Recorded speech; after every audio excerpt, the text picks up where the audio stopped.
Pada suatu pagi yang cerah, di sebuah desa kecil yang dikelilingi oleh hutan lebat, tinggal seorang anak laki-laki bernama Adit. Adit adalah seorang anak yang penuh dengan rasa ingin tahu dan semangat petualangan.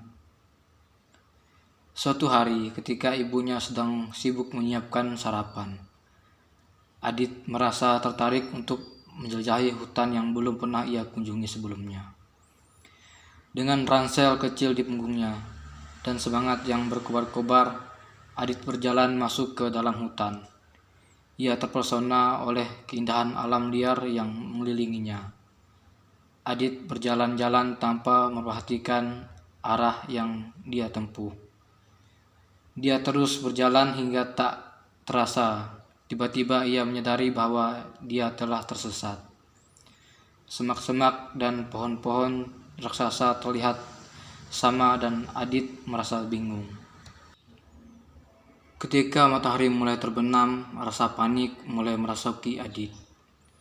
Dia mencoba untuk kembali ke arah mana ia datang. Tetapi semakin ia berjalan, semakin hutan terasa asing baginya. Malam pun tiba dan Adit merasa takut. Dia duduk di bawah pohon besar, mencoba untuk menahan air mata. Namun di tengah kegelapan, Adit melihat cahaya samar-samar di kejauhannya. Ia mengikuti cahaya itu dan menemukan sebuah api unggun di pinggir sungai. Di sekitar api unggun ada sekelompok makhluk kecil yang bersahabat, seperti peri-peri hutan. Mereka memberikan makanan kepada Adit dan menghiburnya. Adit merasa lega karena akhirnya menemukan teman di hutan ini. Dalam beberapa hari yang dihabiskannya bersama-sama makhluk kecil tersebut, Adit belajar banyak tentang hutan dan bagaimana bertahan hidup di alam liar. Dia juga belajar menghormati alam dan makhluk-makhluk yang tinggal di dalam hutan. Setelah beberapa minggu, Adit merasa bahwa dia sudah siap untuk mencoba kembali. Namun jalan pulang, dengan petunjuk dan doa dari teman-teman barunya, Adit memulai perjalanan pulang. Meskipun sulit, dia tidak lagi merasa takut.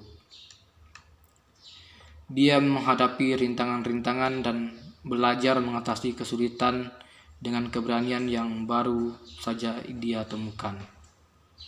Setelah perjalanan yang panjang, Adit akhirnya berhasil keluar dari hutan dan tiba-tiba di desa. Ketika Adit kembali, dia membawa cerita-cerita menakjubkan tentang petualangannya dan persahabatannya dengan makhluk-makhluk hutan. Desa pun terinspirasi oleh kisahnya dan mulai lebih menjaga alam sekitar.